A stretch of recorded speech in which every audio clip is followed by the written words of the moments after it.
that she won't even speak to a man if he doesn't have money. Trying to keep it on there, And that's exactly what he does on this track.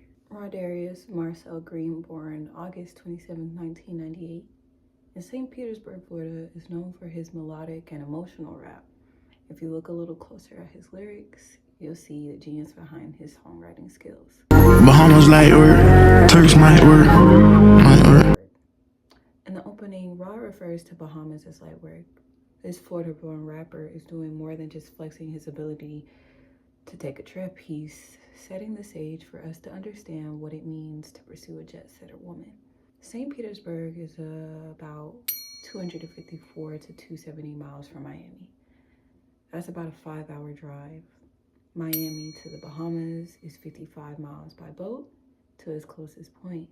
But Turks and Caicos, that's approximately 580 miles from Miami. That's a 2-hour nonstop flight, or a 1.5 to 2 day boat ride, inaccessible by car. He isn't just drawing attention to the distance in geography, but also the economic investment that comes with getting to these places, subtly raising the question, how far are you, as a pursuer, willing to go for the lifestyle you want to live? Now this line is the exposition for this story. The woman's response to Rod marks the beginning of our mystery woman's journey of self-exploration and evolution via travel. His response, one word. One word revealing he might just be in over his head trying to keep up with her lifestyle. Then the beat drops. Pretty girls, turning to bad bitches. Much like a butterfly begins as a caterpillar, Rod is walking us through two different evolutions. The first, a woman stepping into herself, her independence, and of course, beauty. Second, the quiet realization from a man that if he wants to obtain the lifestyle he wants, i.e. the trips, the views, and of course, the beautiful woman to complete the picture, then he might have to reevaluate his priorities. No more holding her hand, it's time to expand. She wanna get on the gram and take pics in the sand. Expansion. That's what this song is really about.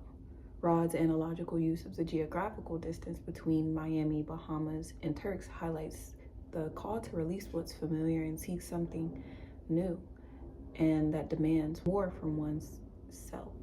A woman ready to expand is a woman willing to stretch her capacity. The question is he? And she tryna work on a 10. You ever been to Thailand? We ain't gotta pack no clothes, we can shop when we land. You won't. Being able to travel with no bags showcases not just financial freedom, but mental and emotional freedom to be present in the moment. And that's something money can't buy. Rod paints the picture. A life free from financial stress has little limitations. You want bad bitch views, what you willing to do? She can't come out your room unless it's in Tulum. The question Rod poses is not rhetorical. He directly confronts the audience and asks them, what are you willing to do to live the life you want? He reveals something else about our mystery girl here as well. She knows the price of the room she's in. And if your room's price isn't right, then she's definitely not staying the night. Ready for her. I think you should slow your roll. Is you ready for her? No. Finally, Rod answers the question that was lingering in the air earlier. Here, he checks in and offers a bit of reality check with either himself or, let's say, our mystery man. That reality check that he just cashed is his moment of realization that he ought to pace himself instead of trying to keep up with our mystery woman, whether that be financially, geographically, or mentally. Passport, Junkie, spin that bread like a dummy. Yeah.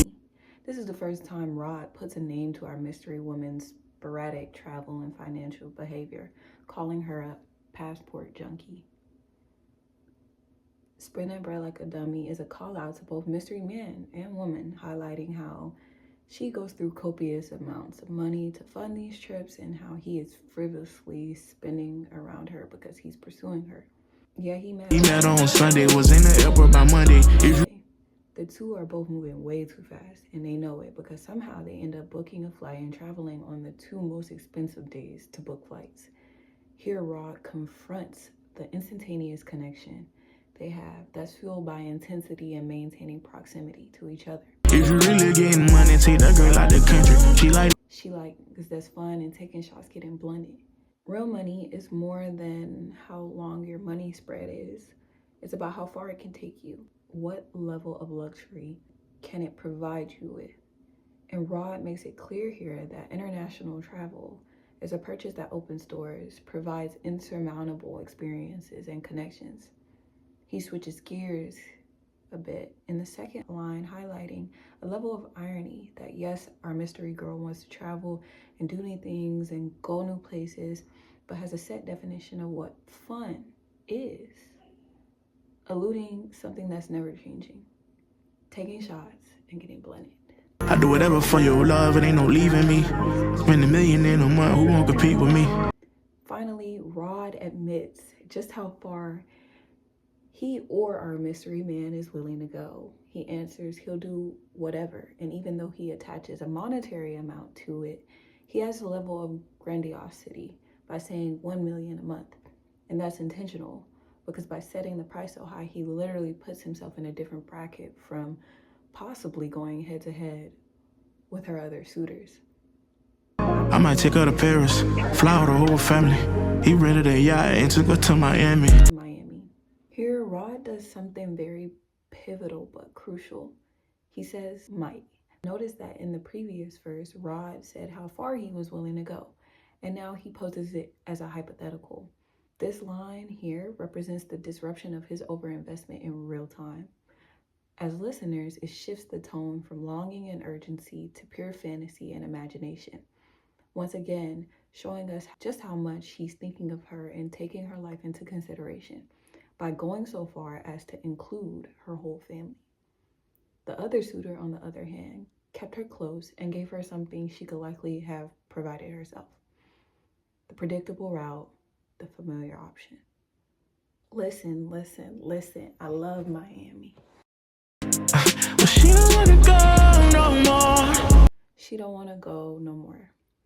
The chorus serves as a negotiation with the familiar option and pushing himself to choose something new, something that's more in alignment with the life he wants and the woman that he loves. Times change. She a passport junkie taking trips out the country. The destination isn't different, but our mystery girl is. And that shifts the whole perspective to a place that once felt different and new, but now is just played out. He adds a nice double entendre here, saying that times change, highlighting how the city might just genuinely be different, and him and her too, but mainly that once they take that trip, there might be a time zone difference. She don't want to go no more. If you ain't got no bag, you can't even bag her. You know what I'm talking about? An ad lib, once again, highlighting the standard that she won't even speak to a man if he doesn't have money and his stuff together. $200 hotel rooms and shit used to be the shit. No, Rod reflects over his own life and realizes several of the bittersweet factors of expansion. One, that what used to work back then doesn't now. What used to be considered expensive with real success isn't nearly as expensive. What courting looked like in his younger years isn't conducive to the type of woman he's pursuing and has access to now. That times have changed and that 200 today does not go as far as it did 5, 10, or even 15 years ago. you ain't got no bag, man. Focus on yourself, man. You ain't got no paper, man. Focus on yourself, man. Wave leaves the song offering listeners a piece of advice that if you don't have the resources to maintain a lifestyle or a woman or a relationship, that you should prioritize yourself and continue creating the financial, mental, and emotional foundation required for it. Passport Junkie is a witnessing of the realization that when you want more, you don't just want different. You move differently, you choose differently, you see the same things differently, and that's okay. Can't be a junkie with no passport, man. That's right.